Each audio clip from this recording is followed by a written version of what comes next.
Well, good evening and welcome to tonight's discussion about artificial intelligence and art. It is a very timely discussion as this show, which is inspired by AI, is coming to an end on October the 19th, so we wanted to do something before the show came down. The age of artificial intelligence is upon us, whether we are ready for it or not. And although the current level of intelligence, I would argue, is still largely of our own making, it is a situation that is very fluid and fast-moving, so advances are being made on an almost daily basis. It is understandably a subject that engenders a lot of intense feelings from its proponents and its detractors, and those of us that are caught in the middle. Within the arts world, even people like a photographer called Daniel Ambrosi, who is recognized as one of the founding creators of the art and AI movement, has commented that AI does not have to be conscious to cause harm. It merely needs to be competent. Of course, humans have long heralded technological advances in a fog of fear. Upon the advent of the steam train in the mid-19th century, trains were thought to injure the brain. The motion of the train would unhinge the mind and shatter the nerves. And indeed, there were a lot of examples of really, really appalling behavior on trains, people losing the plot on trains. And then at the turn of the 20th century, when automobiles arrived on the scene, Vermont passed a law requiring a person to walk in front of a car holding a red flag to fix the object of a car. And in Glencoe, Illinois, someone stretched steel cable across the road to stop the devil wagons. How modern. There is a fabulous skit by two of my favourite British comedy duos, Mitchell and Webb. So there's a sketch where there's two Stone Age flinters and they're really incensed that they have to go to Bronze Orientation Day because what's the matter with stone? Right. They say that bronze will revolutionise how we hunt and gather, laments one as they are encouraged to. Don't be afraid of bronze, as it's brilliant, user-friendly, zeitgeisty, and most importantly of all, it's slightly shiny. So we have long been afraid of the new. Yes. And within the arts world, think how shocking photography was at its inception. French painter Paul Delaroche, upon seeing his first daguerreotype in 1840, purportedly exclaimed, "From today, painting is dead." But technologies that made the arts easier to produce have rarely ended up muffling human creativity. Electronic synthesizers didn't eliminate the need for musicians, and auto-tune didn't render singing on pitch obsolete, although it might have let a few people into the party who shouldn't have been there. And photography didn't kill the painting star. At this point, the AI genie is floating high above its bottle, and AI is already being used by artists across multiple genres to augment, enhance, and heighten the emotional impact of their work. Choreographers who use AI to explore the possibility of movement and harmonic friction. Environmental engineers who use AI to illustrate our relationship with the natural world. Architects using generative design to create elaborate architectural patterns. Even beauty brands using neuroscent research and technology to create fragrances that make consumers immediately feel good. And photographers like Daniel Ambrosi, who I mentioned earlier, who uses a tweaked version of Google's Deep Dream program and describes AI as his virtuosic collaborator and says that it's helped him literally see the world differently. At the same time, there is barely a news cycle that doesn't include some new AI naughtiness. Authors' books being stolen, scrambled, and uploaded to Amazon by book spammers. The actor Stephen Fry complaining that a history documentary faked his voice without his knowledge. Historic images being manipulated to misrepresent the very reality of who people were. 17 authors suing OpenAI for systemic theft on a mass scale. A fantasy scene artist, Greg Rakowski, whose own name became a prompt within image-making algorithms and has been used more than 93,000 times to basically steal his work. So there's a lot of bad AI behavior competing for our attention. So it's incredibly easy to get very polarized very fast in this debate, but tonight we want to explore the middle ground and look at what are some of the opportunities and the concerns that AI presents and give it some historical context. And here to share their thoughts answer some questions and engage in discussions are two well-known artists from our own community who have been doing a lot of pondering on this issue. From the University of Missouri, artist, writer and passionate educator, teaching professor Matt Ballou, whose work has been shown across the country. And from the Columbia Art League, our very own photographer, business owner and executive director, Kelsey Hammond. Okay, so Matt, I'm going to start with you on tonight's discussion. So I'm interested in some of the historical context because we've been creating computer-enhanced art for a few decades now. This year is the 50th anniversary, so 1973, of something called the Autonomous Picture Creator, and Photoshop, which was predicted to delegitimize photography, has been around since 1987. So this is a debate that's been long percolating and in the making. So Matt, what stands out for you when you think about this debate in a historical context? Again, thanks Diana and Kelsey for letting me do this. I have spent the last few weeks thinking about this, but really working on different projects with AI in different capacity for the last few years. And I think in terms of the general historical precedent, the thing for me is that there's sort of this thing that happens. There's a quality that follows along every new technology, which is that we immediately find some way to use it to make money and to make porn. And that was true with photography, with film. That's true with something that we use every day, which is online payments. That all began, that way before Amazon, that all began because of porn. And so that happened because of the internet. The internet was a new technology. But even things like VHS beating Betamax was a result of the ease in which the format could be used for porn. So I think that in a lot of ways, if you scour these Discord message boards and stuff, what you see today is basically what we saw with a lot of other technologies. That's one of the things that I always think about when people get agitated about something, when they're worried about why do we do this technology, why do we have this? I think if it's not being used in these two ways, then maybe I'm a little bit more afraid.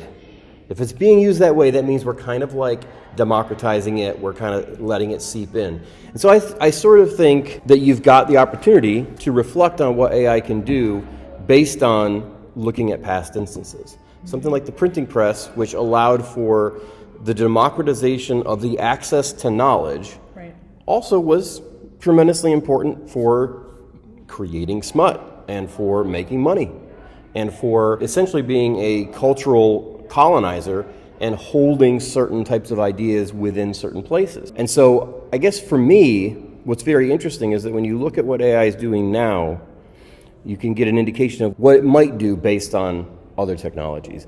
And when you look at what AI is doing in places like security, places like to keep your bank account secure, no human being can pay attention to the conditions across hundreds of thousands, millions, trillions of transactions and find out or suss out what are the things in there that are suspect.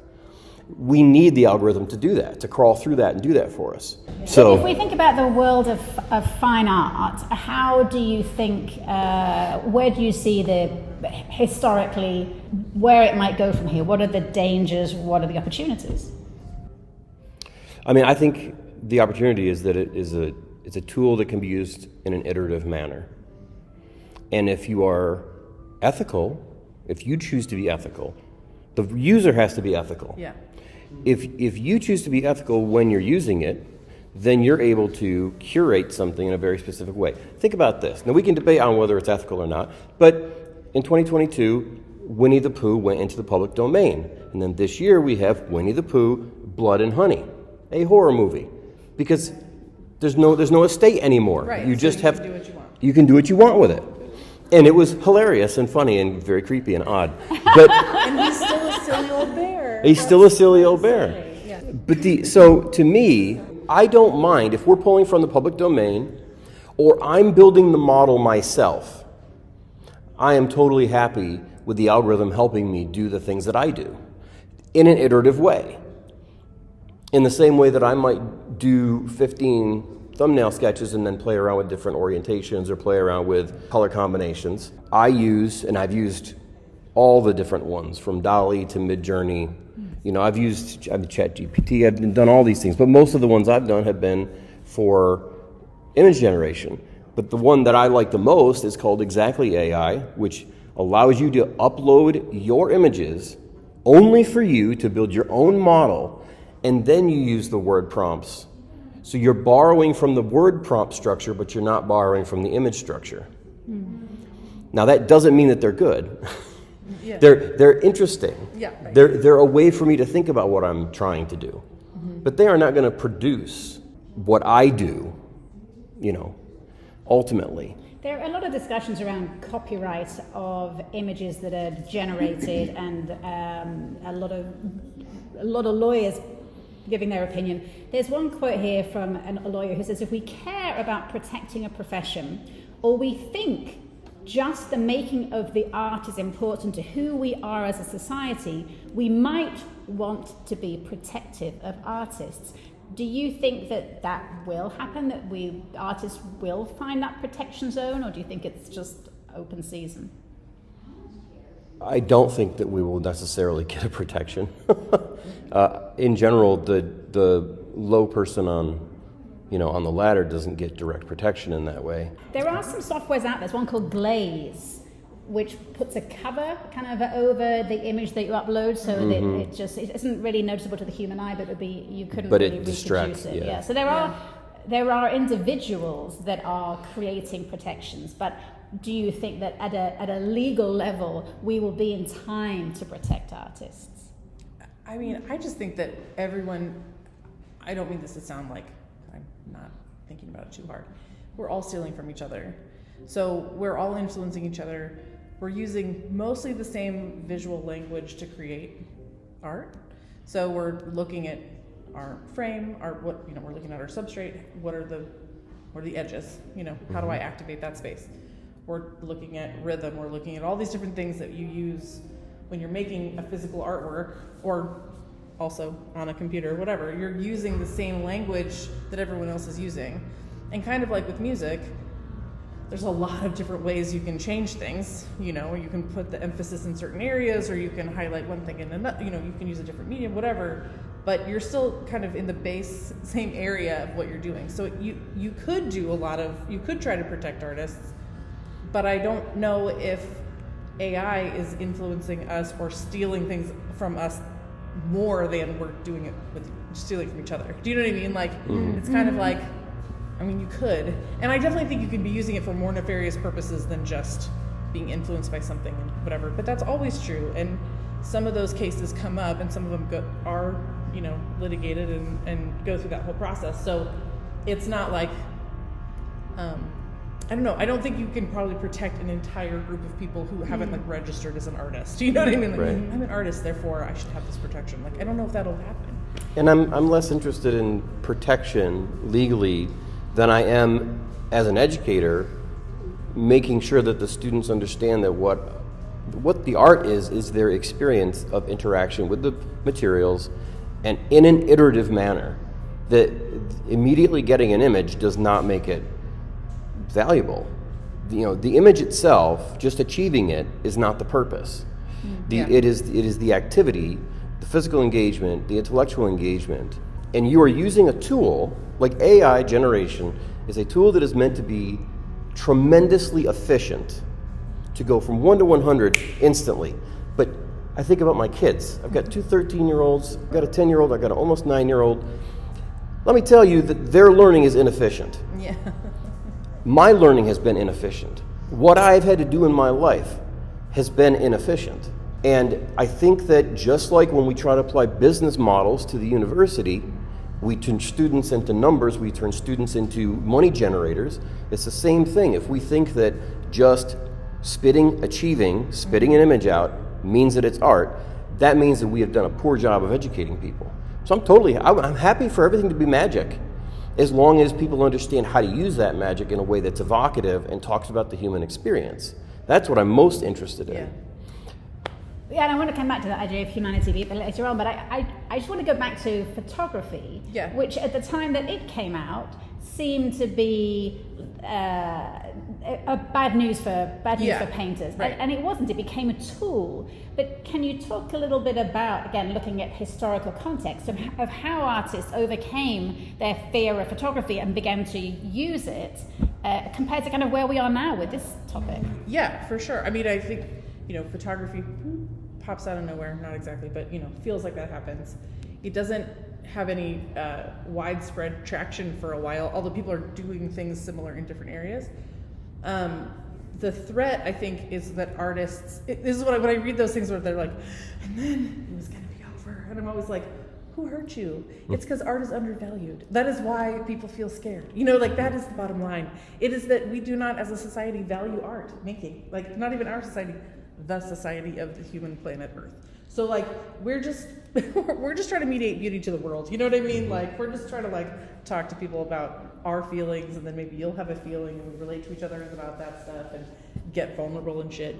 That's what we're trying to do. So I think that in that moment, really what those people were saying is, oh no, what I've done and practiced and worked on for so long is just going to get wiped out in an instant by this machine, which you talked about before, is scary to people. That the robots will take over, which back then is what a camera was. It was a robot, right? Right. It does its own thing. You just set it down. By the way, old photography processes were not easy. That's right. Killed many people with all the chemistry involved. You were living on, it was like the Wild West out there, right? So there was a lot of experimentation, a lot of figuring out how the mechanics worked. When you got the Kodak Brownie camera, it became democratized. So it became something that people could use in their homes. And photography went from, it sort of threatened as an art form, and then it kind of burbled down, and there were some people doing it as an art form, Alfred Stieglitz and different people, and then sort of the commercialization of this product happened, and then you learn how to use that thing. It didn't mean that someone using it to photograph their family became an artist, because it wasn't sold that way.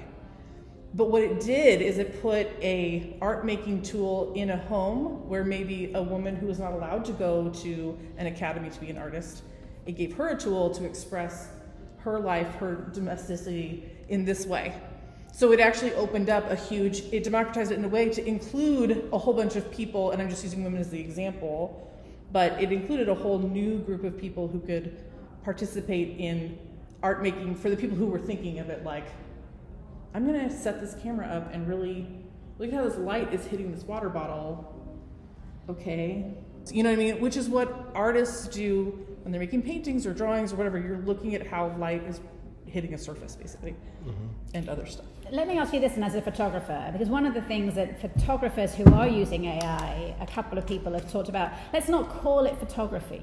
Let's call it promptography, because it's based on you're prompting the AI to do in-painting, change his tie color, or to do out-painting, expand this room, show me what's to the right of the table. So how do you feel about just kind of renaming it? Would that, as a photographer, would you feel more comfortable if it just this is a new thing, this is something that has its own name and it has its own place within a gallery setting? Yeah, for sure. I mean, I think that when I think of photography, I'm thinking of it as a tool. I'm using this tool to express how I'm feeling and what I'm seeing in the world as the person I am and who I in this human suit.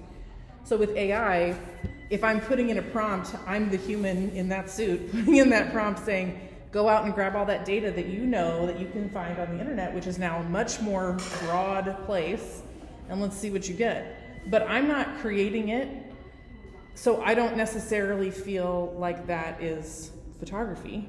Do you know what I mean? I don't think that it's not art. Yeah, you're curating it. Yeah. A lot of the folks that I know that have started to use it in a photographic mode are calling it synthography. And in fact, one of the people that I really respect and who's changed my mind a little bit a year and a half ago about AI as a potential was Joey Borkovica, who was a fantastic painter. And he would not be as good at doing his synthography if he was not a fantastic painter. He has found ways to build models that intentionally try to get away from just the scraped art of the ages, and he's trying to get very specific with it. And that curation aspect is something, that iterative aspect of it, that's something I think is important. So I do think that it should be a different, like a separate I just don't field. think it's the same. Like it really doesn't feel the same.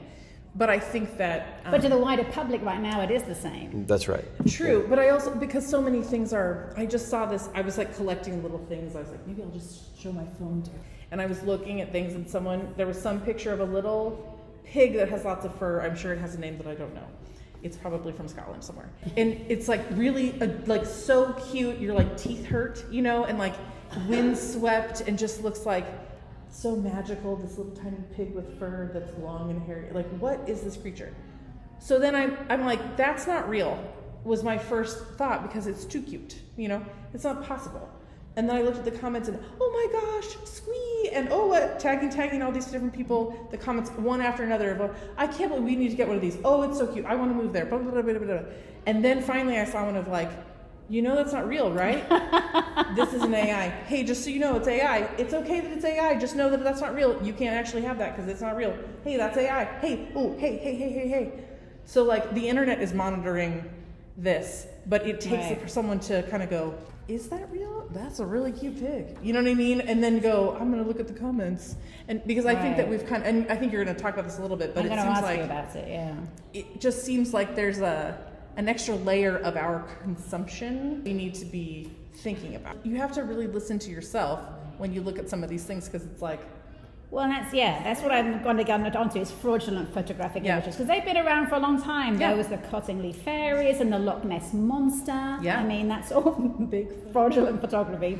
And one of the many things I came across when I was researching was about historical images, particularly of Native American, indigenous people, being misrepresented. So they're scraping the internet, finding an image, and then saying they're Lakota people and they're dressed in a certain way, and nothing in the image is historically correct. But that is what people are taking away.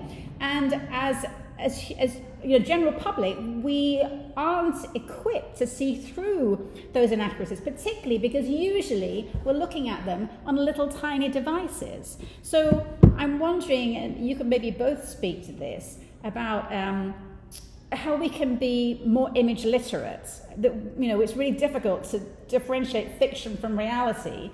How do we better prepare ourselves for the onslaught of fake images?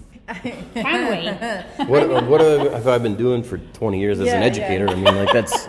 I mean, I think that we both are educators. We both spent a lot of time making art. When I think about how my eye has been honed, I studied art history as my undergrad, and then I thought I would do that. And then I was like, maybe I want to be an artist, and so I went and got my master's in photography, having not taken any basic painting classes. So I don't have the practice of putting things on a ground and coming up with something on my own. I have the practice of, since I was 10, photographing things through a lens and a box and coming up with my own story within things and subtracting the other stuff. So that's my experience. It's very different than someone who has spent so much time teaching and doing over and over demos and all this stuff. It's about honing your eye. So having looked at so many paintings for so long, I can see what artists are trying to do. Not in everything, but in most things, right? So art history classes are basically just pictures all the time of images, and you're just reading them all the time. Well, I read Us Weekly every single day or whatever for my whole life. I read People magazine, like just looking at images. Oh, that was photoshopped. Wait a minute. Oh, wait a minute. Like seeing photographs for so long and looking at celebrities. Why does that person look different in this magazine and this one? Am I the only one that notices that? Maybe. Like for whatever reason, my artist eye catches that kind of stuff. And it's the uncanny. If you like question the uncanniness of something, or sort of like, is that a sixth finger on that person? They didn't do a great job with Photoshop. You know what I mean? That's the kind of like questioning authority, basically. Or questioning what you're seeing, questioning your surroundings, the matrix, if you will. Right now, one of the things that they say is like, look at the hands on people. They don't know that there are 4 fingers and a thumb. They'll have 3 fingers, like in a cartoon, because they've scraped everything, and so hands often are a tell. But that'll change and it will get better, right? Because the mining is getting better and better. And I don't really have a problem with that.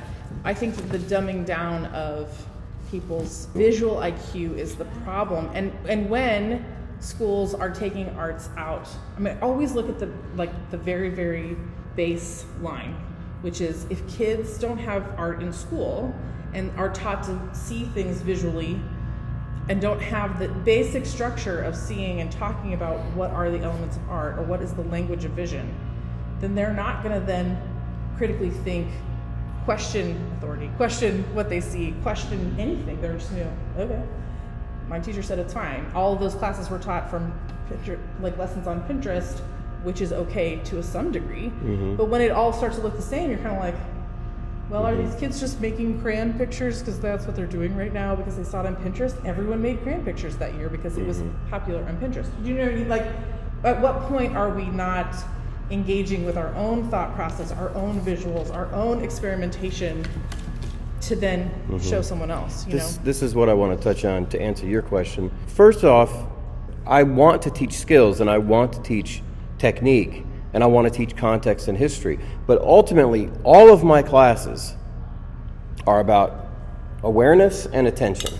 Yeah. Every moment that I have lectured, every demo I've done has been about encouraging people to own their own awareness and their own attention. And you cannot have that if it's just given to you. Yeah. So I think back to what I did in undergrad where I didn't know why I was attracted to certain kinds of images.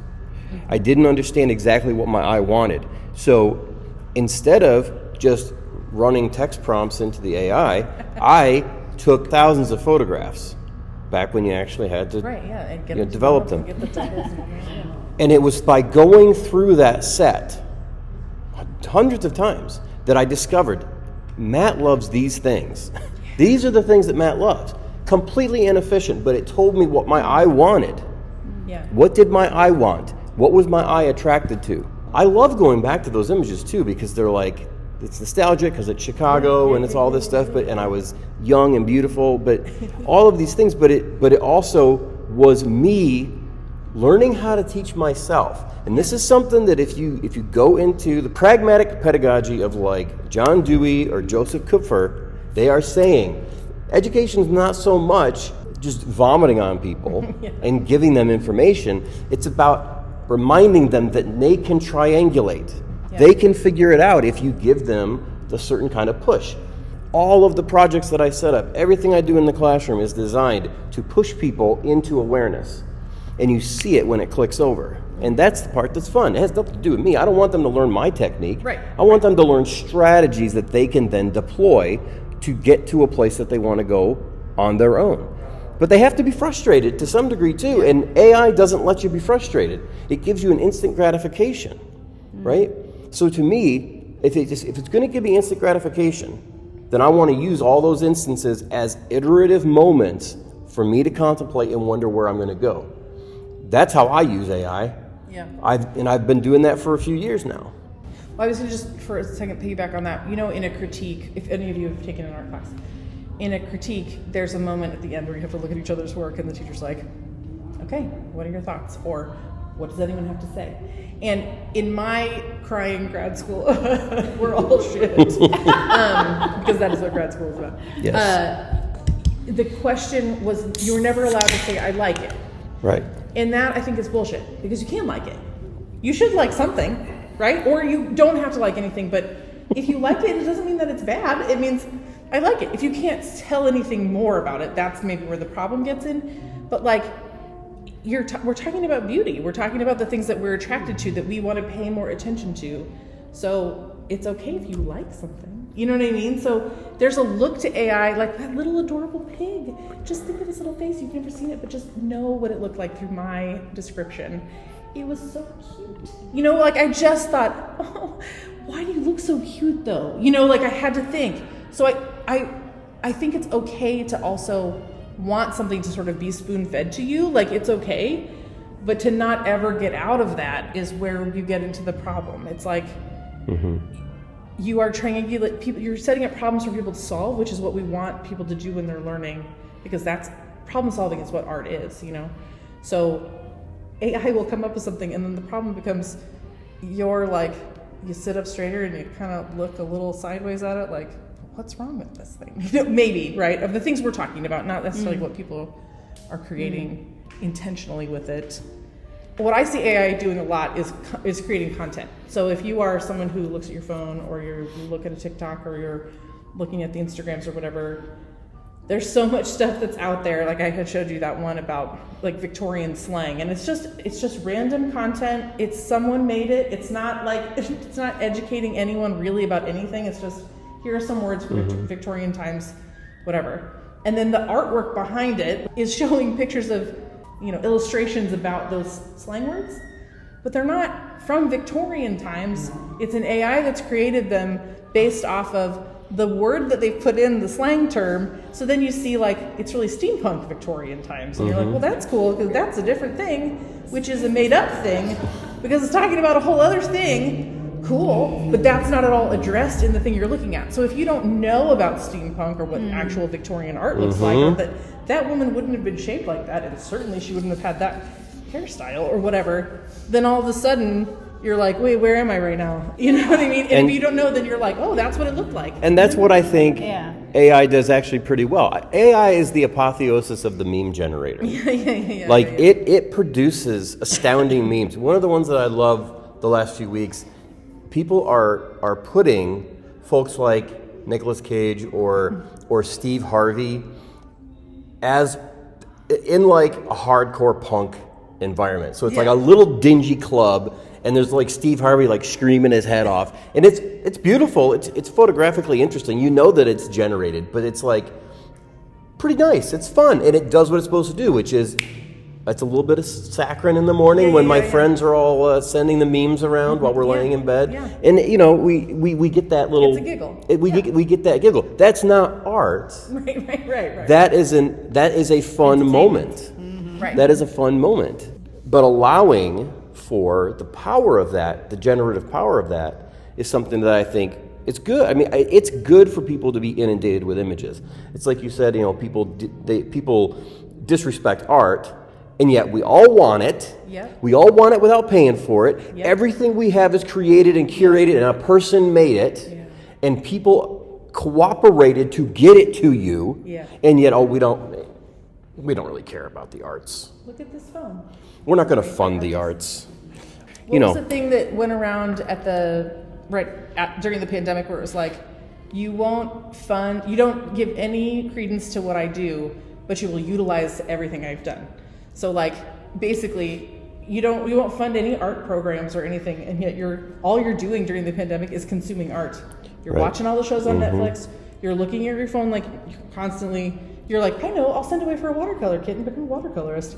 Great, do that. But all you're doing is consuming art. I'm listening to new bands I never listened to before. I'm watching concert footage from away. It's like all anyone was doing was, sitting at home consuming art. That's all people were doing, and nobody realized they were doing it. Well, let me ask you a little bit about creativity, because I think that's one of the kernels in the debate is, we have artificial intelligence, but I mean, it's intelligent, but it's not necessarily creative. And if you go back to the Turing test, Alan Turing and the Imitation Game, that idea was that if you could have a human and a machine having a conversation, and a third person couldn't tell which one was which, then you had created an intelligent machine. So by those standards, then yes, we definitely have artificial intelligence, but regurgitation is not creativity and it's not intentionality. And I'm curious for both of you to talk about your take on that component of creativity in AI and the arts. It doesn't really, do you think it exists? Yeah, I mean, that's why I feel like the creativity of the team at University of Washington that is building new proteins that never existed before, they are physically manufacturing new proteins using the AI because they've got that curated data set that they can use. And so in that sense, it's moving from a just unregulated open data set that is the result of billions of hours of human effort, which then comes to them and they apply creativity to the algorithm. The algorithm crunches the numbers faster than they ever could, but then they get to do something with it afterwards. They know what the problem is. They know what they're trying to solve. They're the ones doing the creative action. They're utilizing the AI to get there. Within fine art, if you have an image that has been prompt generated, and then you are you are changing it. You are saying, give the guy a white tie, or let's put a cat in the background, whatever. That's not, do you think that's creativity? It's like when I say, here, let's make a collage. Let's pull some stuff in, let's move stuff around. We're just seeing the effect of the image. We're not thinking about the actual building of it or the structure of it. Some collage can get really good once they've gone through that process of trial and error and trying to figure out what they want. I've had people make amazing collages that take weeks. But like that process of switching the tie out or putting the cat in, I don't have a problem with that as long as the person knows.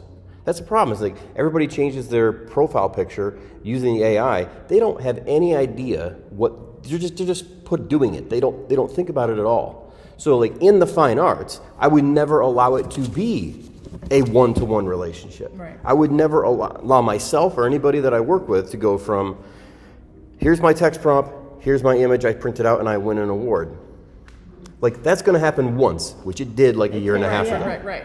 It's not going to happen anymore. Right. And I think, so because I'm a photographer, I think I get the question, and I have gotten the question of, is photography art? Because still people, like in Missouri, in this town, people do not buy photographs.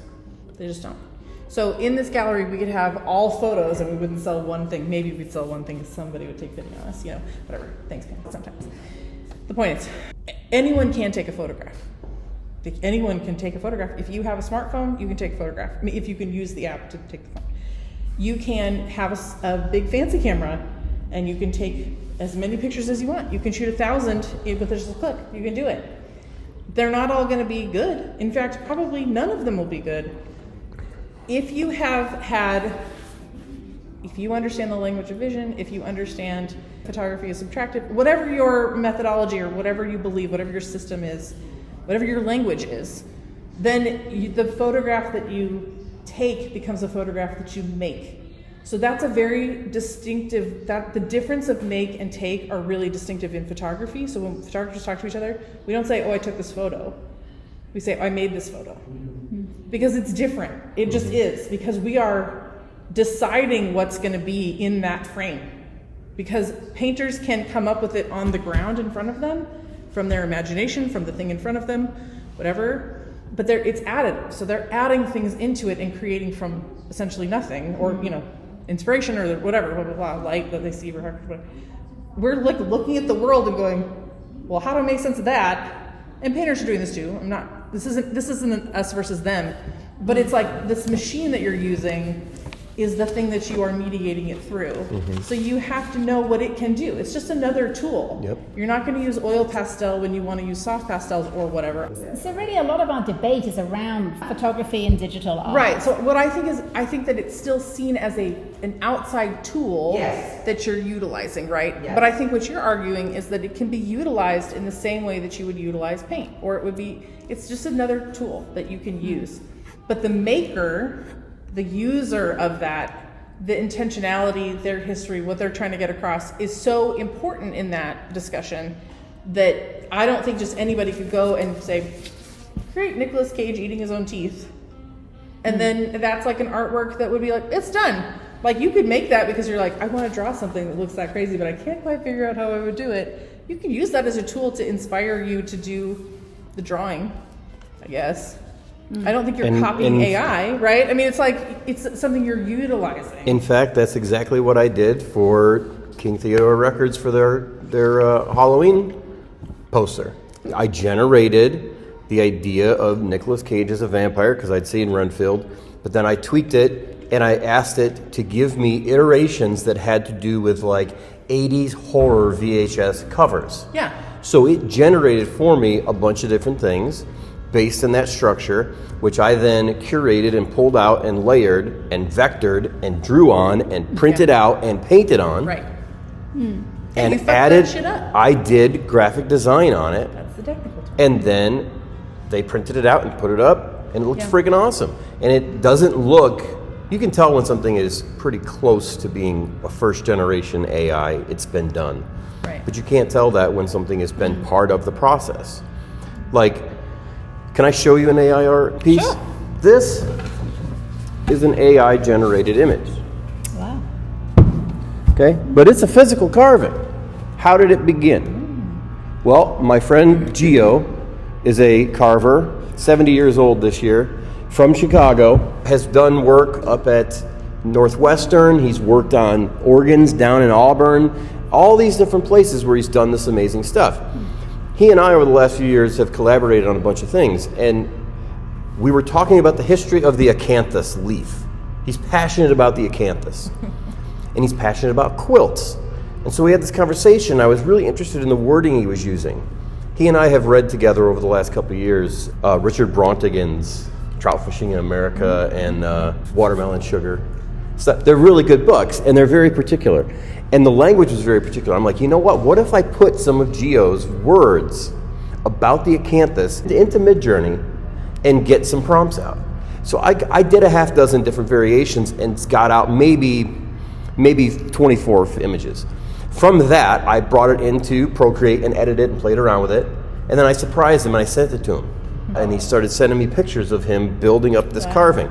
So the carving of the acanthus quilt comes from the Midjourney iterations that came from how he was talking about the history of the acanthus.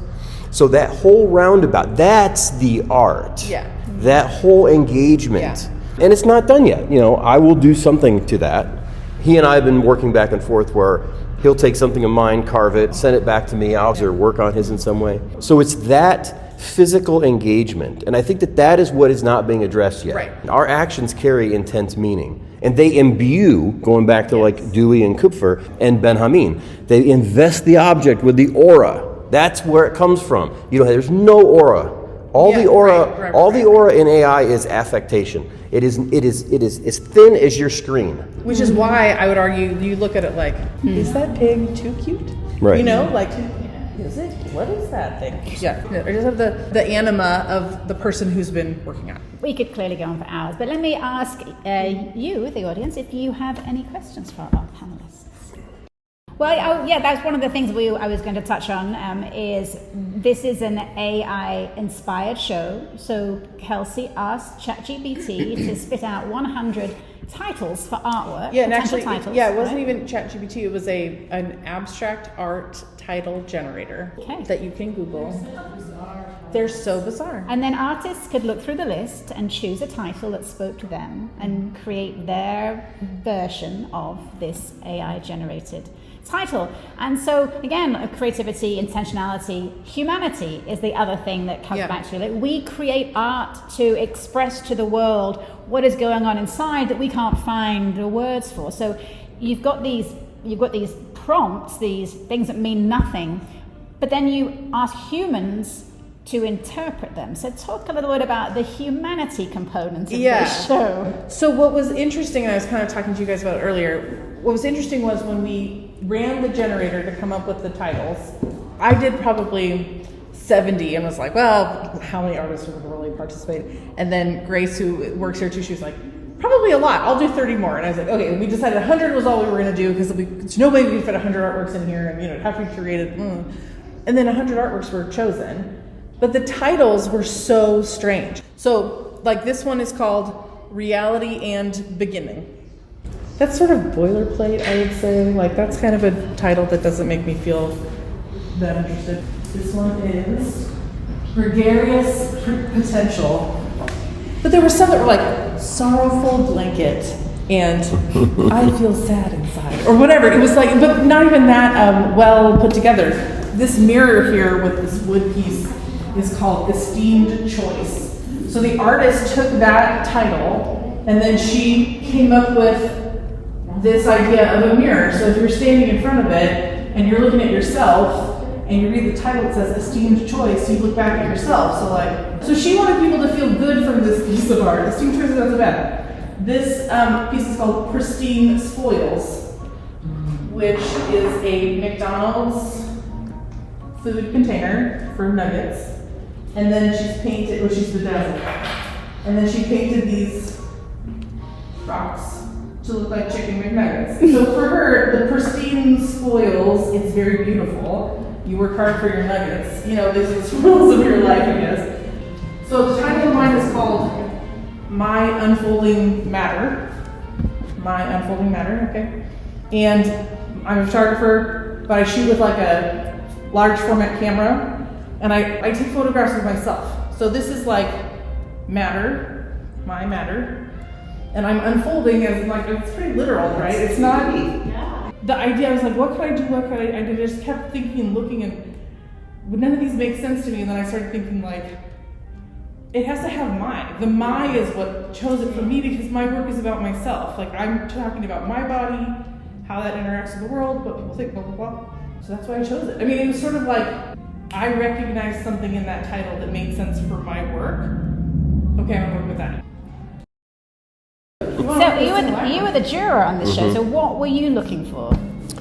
I was looking for a tension between what the title was and what the image was. I didn't want anything to be pure suggestion of subject matter, although I do think that some places it does that, but I also think it does it in a very poetic way in moments. I mean, even like with this one, there is the choice of that particular piece of wood. So it's not only, to me, when I read it, it was like, oh yes, I'm very wonderful looking at myself and it's about me and I'm the fairest. But I also thought about the fact that this burl of wood has a very particular thing and it's been worked in a certain way, and it's also like an apex, it's like it has a number of resonances with the suggestion from the prompted title that I thought were interesting. I think that I probably responded to, when I was handing out the awards, was to some kind of physical action on the surface. I only think one of these was generated purely in a generator, that one. But I'm pretty sure that none of the others they may have used it as part of it, but I don't think any of the other ones used it. I mean, that's basically... And he calls his work photo art. So this is another sort of category that's come up kind of more recently, of people who are like, yes, I could just take a photograph, but I'm going to put every filter I can find on it and make it look real interesting and different. To a point, you're making all those choices, so there's nothing wrong with that. As long as you're intentionally doing something and not just like, well, that looks fine, or you can, I don't care. Well, I'm gonna wrap us up because we are over time. But I'm sure you would be happy for people to stay and look around the show. And I want to leave us tonight with a thought from the American architect, author, designer, and futurist Buckminster Fuller, who once said, "We are called to be architects of the future, not its victims." Yeah, say it one more time. We are called to be architects of the future, not its victims. So with that, thank you very much for being here. Yes, thank you, Diana, for Thank you.